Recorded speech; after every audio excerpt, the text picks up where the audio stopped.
The following content is not intended as a substitute for professional medical advice, diagnosis, or treatment. Always seek the advice of your physician or other qualified health provider with any questions you may have regarding a medical condition.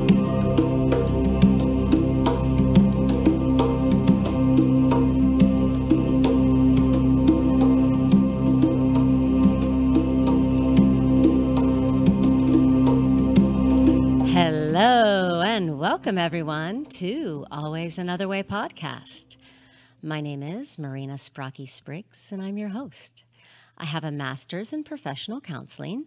I'm the IPPY Award-winning author of Stop Looking for a Husband, Find the Love of Your Life, and Nasty Divorce, A Kid's Eye View. I write positive divorce advice for the HuffPost, and I've been trained in clinical hypnosis. And this podcast speaks to out-of-the-box thinkers, and it's for those who hear the call of hope and always another way. And if you're very rigid and set in your beliefs, this is probably not your cup of tea. However, you should note, taste can, and do change. And I am so excited to talk to our guest today. I was sent just this super awesome book called Lands of Lost Borders, A Journey on the Silk Road by Kate Harris. And immediately, upon reading it, you can just know when you like a book, and it's like if you could like read it all in like 1 second, like osmosis it or whatever. I would love to do that with this book. And I can't wait to talk to her because she's a badass, number one, and just her adventures are just super amazing. And it's a memoir that almost reads like the most amazing fiction ever, but with like introspection and inspiring tidbits, and just you're going to, if you don't have a passport, you will get one, and you're going to book a trip somewhere or just go out and do something soon. But anyways, so let me tell you about her. Kate Harris is a writer with a grudge against borders and a knack for getting lost. Her essays, travel features, and poetry have appeared in The Walrus, Canadian Geographic, Sierra, Cut Bank, Arc Poetry Magazine, and the Georgia Review, among other publications, and cited in Best American Essays and Best American Travel Writing. A Rhodes Scholar and Moorhead Cain Scholar, she was named one of Canada's top modern-day explorers, and in 2012 won the Ellen Malloy Desert Writers Award. Her journeys, edging the limits of nations, science, and sanity, have taken her to all 7 continents, often by ski or bike. She's been profiled in Guernica, The Globe and Mail, Vogue Germany, and the short film The Art of Wild. When she isn't wandering the world for work and play, she lives off-grid with her wife and dog in a log cabin in Atlin, British Columbia. And Lands of Lost Borders is her first book, and oh my gosh, what an amazing first book. So welcome to the show, Kate. Thanks so much for having me. Oh my gosh, I'm just so excited to talk to you. And I guess, you know, my first question is, because you've just done so amazing things, and one of the things in the book, you know, because I trained for a little bit for a half marathon, is you like walked onto a marathon, but like ran it, and which is super amazing among just all the other things. But where do you think, and I know you've kind of been, you know, interested in exploring since a child, but your sense of, I can do this and I don't have to be in a box, comes from? Oh, it's a great question. I think my parents regularly struggle with the answer themselves.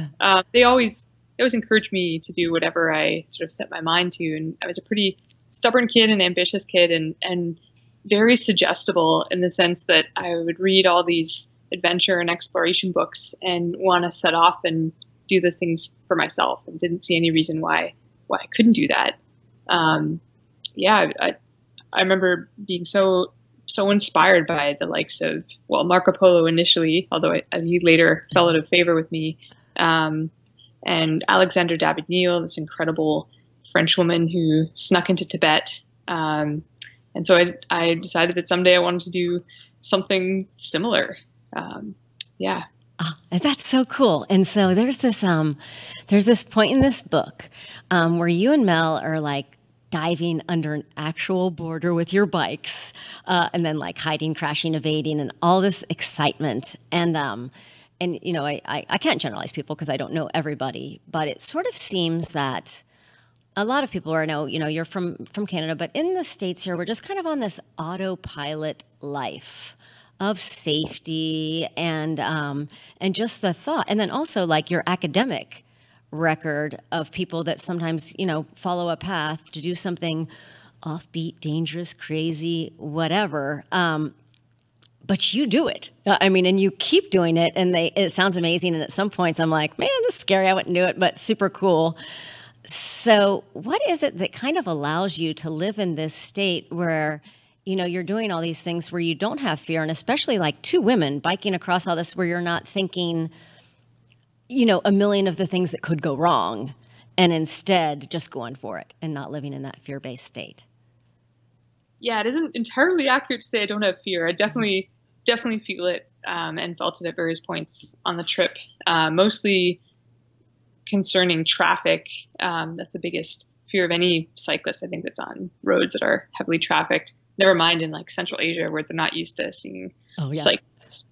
Yeah, and in a way though, what I'm most afraid of is routine and feeling like I'm sleepwalking through this one and only life. Like this is it. This is our one run at life that we can be guaranteed because we're here right now. And maybe from reading, again, I was such a voracious reader as a kid, and books were always planting intense ideas in my mind. And among them is the fact that, you know, we're all going to die someday. And I think I was kind of existentially haunted by that thought from a pretty young age, not because I had any close encounters with death. I've been extremely lucky with health and my family's health and friends' health.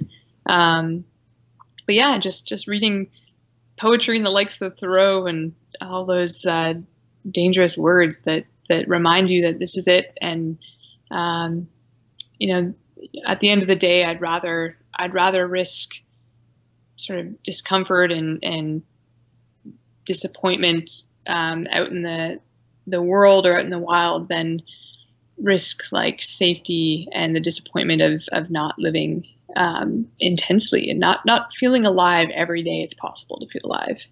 I love that. And I kind of feel that way too. It's just like, oh, if it were to end tomorrow, did I do all the things that I just really super wanted to do? And also, and your book is super inspiring, or at least for me. And I read like that and visualize things. And just one thing I wanted to say real quick. So as I'm reading your book, I'm just getting visuals. You know, I just saw your picture on the back, but I'm picturing you and Mel and all the stuff that you're doing. And, you know, I just visualize as I read books. And then I looked at your website and you had this little 10-minute video of your journey and some of this stuff that I'm like, oh, I remember that from the book. It is definitely going to make people want to explore. And while I was reading, so there's a million different places in the book that I just highlighted because not only do you go on this just adventure, like you said, but you're also seem, you know, very caring and very principled too. And this one part in the book, you refer to a quote by the Chinese sage, and I'm going to mess up his name. I don't even know how to say it. It's like H-S-U-U, Shu-Yu. Shu-Yu, yeah. I apologize for the mispronunciation, but that guy. Names are only the guest of reality. Borders are a little more than collective myths, fictions that a certain number of people for a certain period of time believe are fact. And so let's talk about that, and then just about borders, and then your breaking borders and what they are. Yeah, I was really struck by his statement. You know, it's such a beautiful way to put it. Like, names are only the guests of reality, and the labels we put on things are all part of the flux of life eventually. Although we see them on such a short time period that they seem really permanent and they seem really important, and they are on the scale of our lives. But I just found it really heartening in biking the modern Silk Road, seeing how much it had changed since Marco Polo's day, for better and for worse, but most in the level of sort of what we call nation states now, but back then were kind of dynasties and empires. Everything's different. You know, the people that held all the power 1,000 years ago don't now, and that's consoling when you lose faith sometimes in politics and how democracy plays out. And it's sort of consoling to look at life in the context of the larger scheme. Geologic time is sort of reassuring in the fact that, we're just these blips, these sort of flares of consciousness that will pass, and other people will flare into life, and other beings and animals. And it makes sort of the day-to-day of our world seem less agonizing or enraging in certain cases, especially when you see more and more walls going up, more and more inequalities being enforced by those walls. And it's very easy to stumble into cynicism and despair. But I sort of have this, not exactly optimism, but a sort of deeper hope that things will, life will go on in some form. And the Silk Road or any kind of look at history, whether human or scientific, it gives you that reassuring perspective, I think. Yeah, very, very cool. Okay, then I'm just going to keep quoting all these things through here because there's just so many good that go on. Just some of the other themes too, but this is just the second one that I liked. It says, and it's from another sentence, but people will get it when I read it. But I worried that something crucial gets lost in such transactions, namely a recognition that the world has value and meaning beyond its usefulness to us. And that was just like, whoa, this so resonated with me about, and we are, just you've seen probably recent articles of, if we don't change these things, all the global warming, all the stuff's going to happen by 2030. And, so let's just talk about this, what you think about that the world has value and meaning beyond its usefulness to us, what it means to you, and just how that looks put it into practice.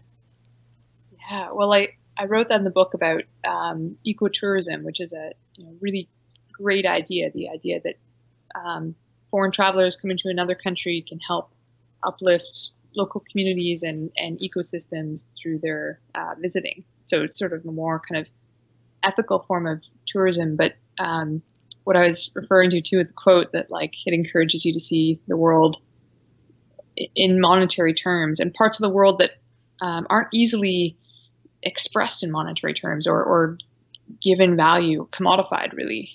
Things like, what is the value of fresh air? What is the value of being able to look at a mountain and not see any signs of human impact on it or in the valley surrounding it? Sort of like love or art generally, these are things that are really hard to commodify. And yet we live in a world where money talks and money makes things happen.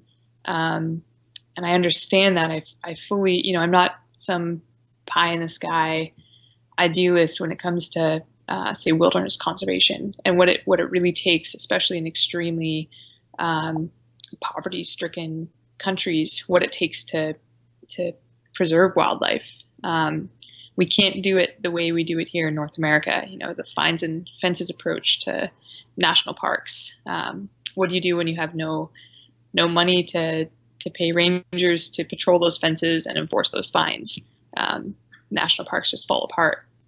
And so I obviously recognize the need for financial benefits to many things, but there are also things that have just intrinsic, intangible value. If you try and put, say, an elephant, an Asian elephant, what is the value of an elephant in the modern world, meaning the modern capitalist economy that sort of rules our world, at least in North America?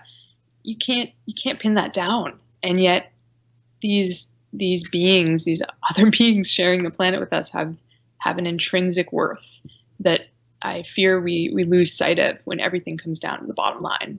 Yeah, I think so too. And I can tell probably just by reading this with you, and just I think this way too about just material things versus just the beauty of the earth that's out there, and things that you said about, how do you put a price, or we don't think about, air, water are just resources that we sort of take for granted. But, you know, at the end of the day, your Birkin bag or fresh air, you might want to choose. Yeah. And, okay, so now we're going to go one more quote down. This is another good one, too. We're only here by fluke and only for a little while. So why not run with life as far and as wide as you can? And I want to like just post that up everywhere I go. Oh. And that's the same thing that I kind of talked about at the beginning, you know, and people can get on paths like this where we go on autopilot and just, I know a lot of people ask themselves this question, like, is this all there is? Is this what it is? Go to work or school or job or do a family or do what, you know, these, whatever you think you have choices. But how does, and well, if you read this book, I can tell you are taking life and running far and wide and all around. But what do you think that means? And what could you know, what would you say to people who just maybe think that's all there is about that? Oh, I think what, certainly from my experience, what can keep you on sort of a path that's not actually right for you, in the sense that it's not fulfilling, it doesn't bring you alive, it doesn't contribute to maybe the world in the ways that you want.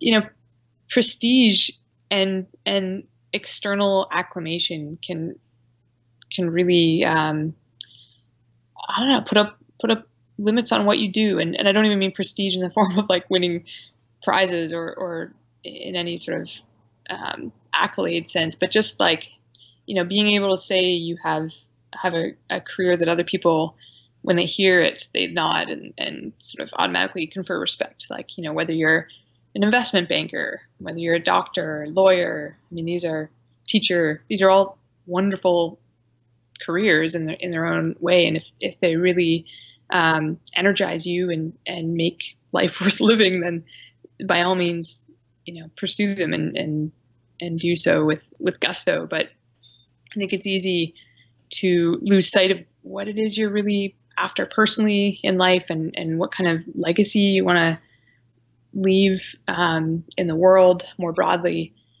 And yeah, I've certainly, you know, I've been someone that has hungered after achievement all my life, and, you know, making the grade and winning the scholarship, both out of necessity, because I needed to win those scholarships to be able to go to school. And, you know, but you can really get addicted to sort of those easy kind of pats on the back that tell you you're on the right track. When those pats are coming from other people, you tend to believe that more than sort of an internal sense of satisfaction or joy.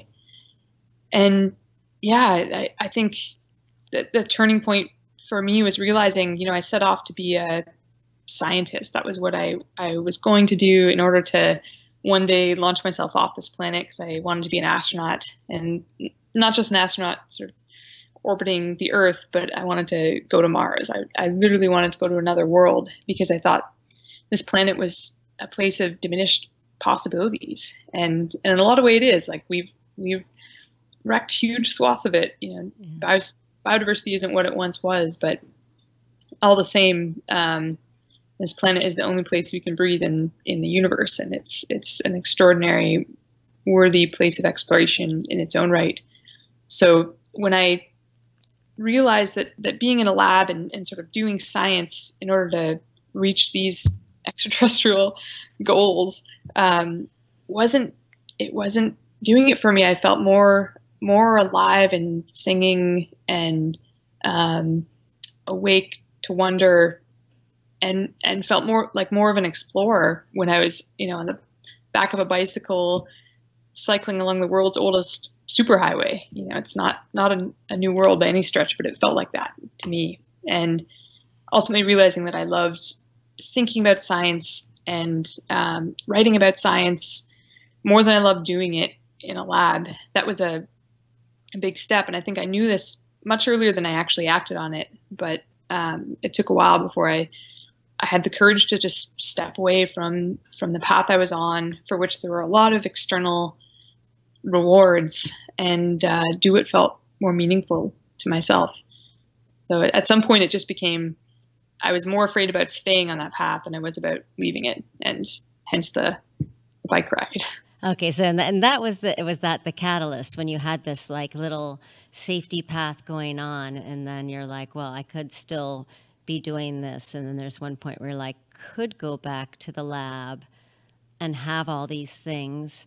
And did you ever think to yourself, like, what if I make the wrong choice, or what if this sounds good, but what if it's not it? Did you ever have thoughts like that?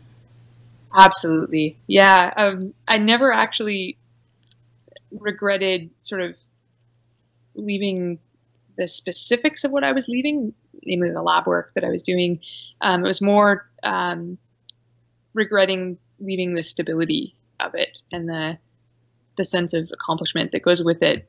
And I knew that in leaving to become a writer specifically, I was taking a vow of poverty, and a vow to let the sort of external acclamation matter less, because you're not going to get it from writing. Writing is a road paved in rejection. That's just the nature of it. And it took a definite leap of faith and moments of like crippling self-doubt along the way to not so much bike the Silk Road. That was kind of easy relative to actually sitting down and trying to write about it in a way that did the journey justice. It was a 5-year writing process, and it was rejected by countless publishers. And if I'd let that phase me in the way I would have when I was younger, like, it's very easy to think, oh, if it's not coming easy, then I must not be good at it. And even with the best writers out there, there's always some element of struggle. And you really have to find the worth and the meaning in the work itself, and not in the work sort of being received by others. So yeah, absolutely crippling self-doubt at various points along the way, but never to the point where I wanted to sign up for grad school in science again. Very good. And it's also just interesting to hear, because just in reading this, I cannot believe anybody turned this down. Oh yeah. I mean, some crazy people, because I read a couple books a week, by far and large, just super one of the most interesting and inspiring things. And just as a memoir, the way that you just descriptively detail and weave in so many different themes that are related. So you're not just talking about the journey, but you intersperse with ideas of borders, of people and hits on slavery and in Tibet and all those people that are just stuck there and what that's like, and just people that live differently, but it's just so amazing. And then I'm also wondering, what do you think that you learned most about yourself after that? Oh, wow. Goodness. Surprise question. Yeah. Well, a few things that I probably knew to some extent before the trip and before the writing of the book, but that have been reinforced in the process of both. For one, I really come alive in places where people are in minimal abundance, I guess. And I'm not a misanthrope. I love people. It just feels like when you meet people in a place where there are fewer of them, you have more meaningful encounters, meaningful conversations. You actually make eye contact with the person on the street if there's only the two of you in some tiny little town. Whereas in a city, I find cities much lonelier, much more kind of anonymous and cold. And so knowing for myself that I like small communities, ideally surrounded by wild landscapes, and wild meaning not that people aren't a part of it or haven't ever lived there or transformed the place, but that people don't dominate the view. It's not like a monocrop of people. in a place. And so when I finished the trip, I had this deep hunger for sort of replicating what I love most on the trip in my daily life back home. So living sort of a rugged life in which you're not in like the thick of civilization, but you're sort of encountering the best of it. And so that led to me living in this tiny off-grid cabin in northern BC, in a community of 400 where you can't go to the post office without having a half-hour conversation with everyone you know who's also there collecting their mail. It's a really incredible place and spectacularly beautiful. And I know from having spent so much time in cities as a foil to that kind of context, I just am so much more myself there, so much more alive and awake to the world around me. I feel like in cities I just kind of shut down sense by sense, and there's too much input, there's too much noise, people, ideas, maybe there's just too much going on, and it's hard to sort of be open to all of that all the time. Right. So I guess the trip reinforced for me that I really am Annie Dillard used the term gregarious recluse, and I feel like that suits me pretty well. And then the other thing, the trip hit home, and in part because we spent so much time in places where people don't have a fraction of the freedoms that we enjoy by total fluke, the fluke of being born in a country with a passport that you can actually get visas to other countries in quite easily. We didn't earn this privilege, the privilege of being an American or a Canadian. We just happened to be born here. It's like winning the lottery of life. And so what are you going to do with those winnings? Are you going to use them to further advance your own position in the world, or are you going to try and, I don't know, do some good with that position of relative power and privilege? And for me, it felt super important to tell the stories of people we met along the way in places like, countries that most people can't pronounce, or never mind spell, or maybe I've never heard of, like Tajikistan or Uzbekistan. Try to bring to light some of what we were seeing on the trip in terms of what people are dealing with, the crazy challenges they face as a result of the dictators they're living under, or environmental catastrophes they're having to live with.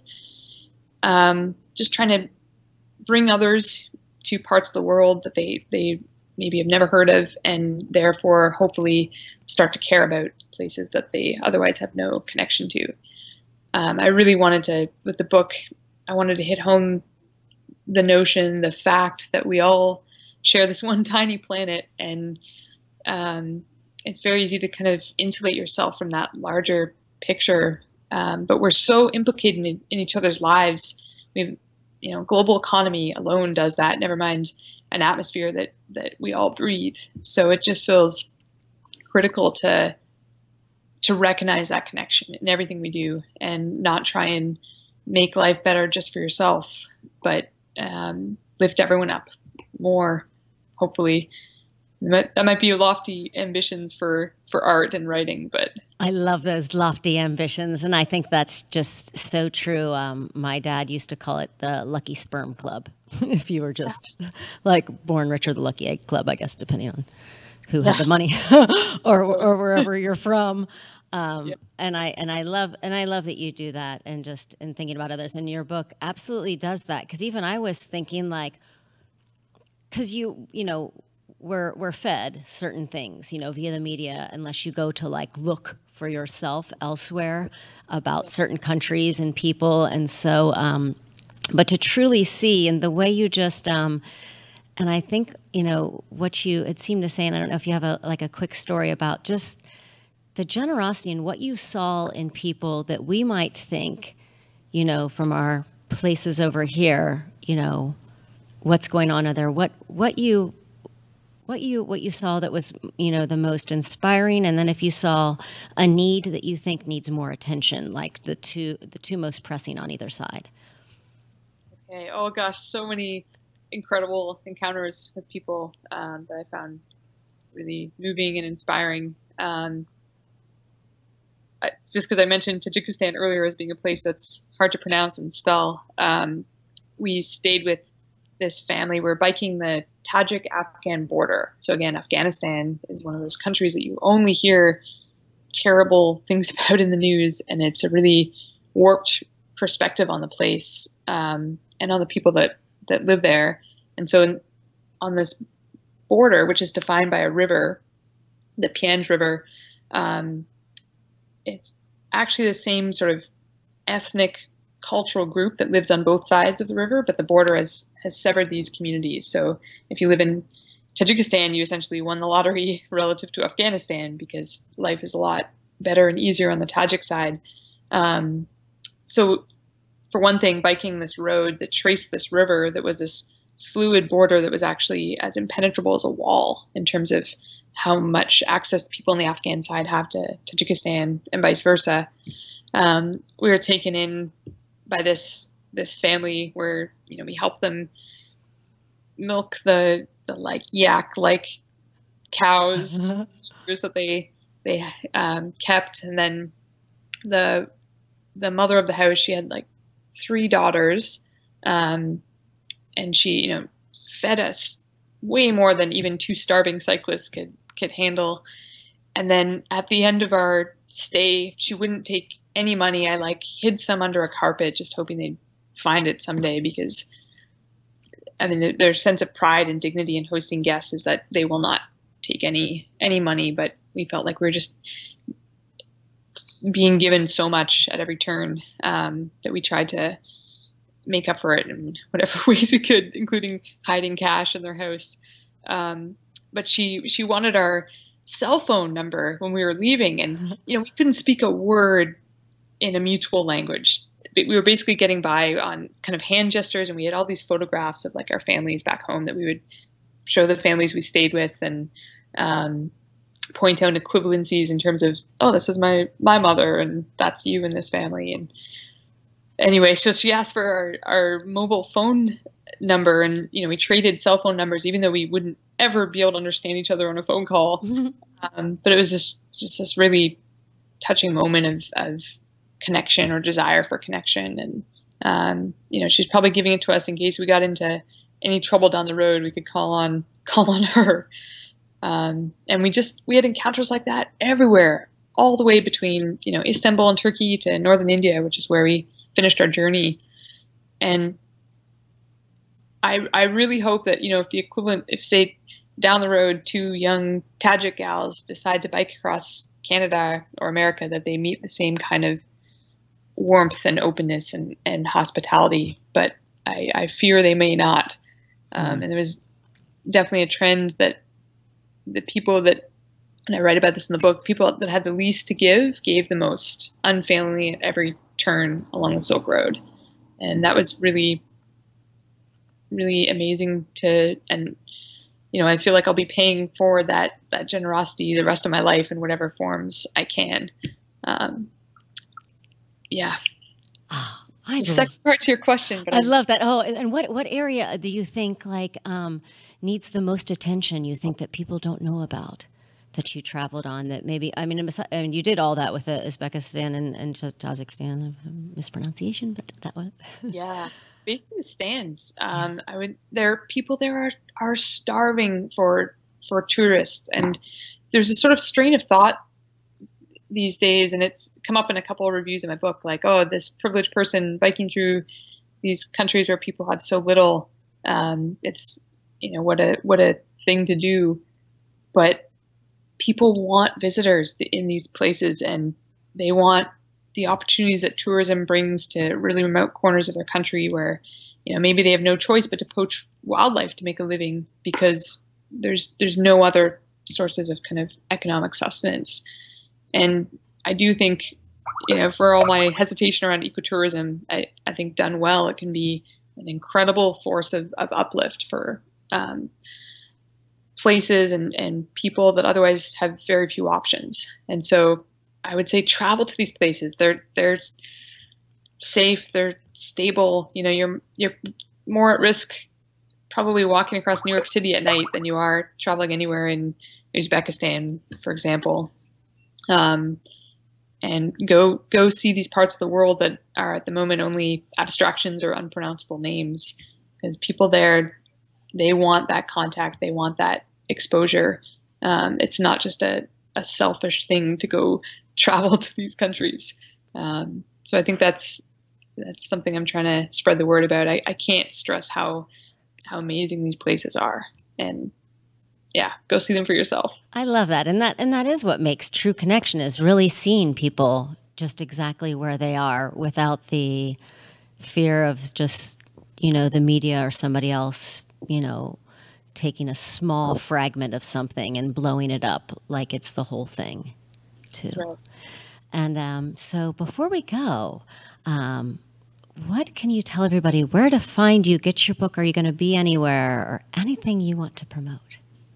Oh goodness. Well, I'm on all the social media usual suspects like Twitter and Instagram and Facebook, so they can find me on there, and I post about upcoming events and that kind of thing on those pages. Otherwise, they can find me in Atlin, BC, where I'm not on the internet very often, but we do have, we don't have running water, we don't have a septic system, but we have Wi-Fi.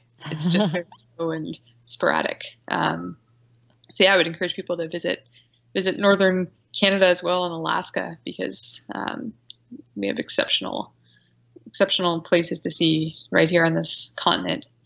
Yeah, I'll be at the Banff Mountain Film Festival in a few weeks in Banff, Alberta, which should be a lot of fun. I'm giving a talk there, and I'm always open to speaking events and Skyping in with book clubs if anyone's interested. Awesome. Well, let me tell you, you are a badass and like so super inspiring. And it's really just such an absolutely wonderful book. And everybody out there, I would totally book club this up. And especially as a female, and seeing, so I'm 46, but growing up, and I was a voracious reader and like to explore like that, but just, I guess, lost my adventure at some point. But what I like is just seeing somebody that just does all the things that you do. And you're just such an inspiration, I think, just to women everywhere. And I love that you just do things outside of the box, another way. And I really appreciate you taking the time to talk to me. Thank you so much, Marina. It was a pleasure talking to you. Well, wonderful. Well, thank you all so much for listening. Run, do not walk, get this book, and you will just love Kate and everything she has to say. And for all of you listening, there is always another way.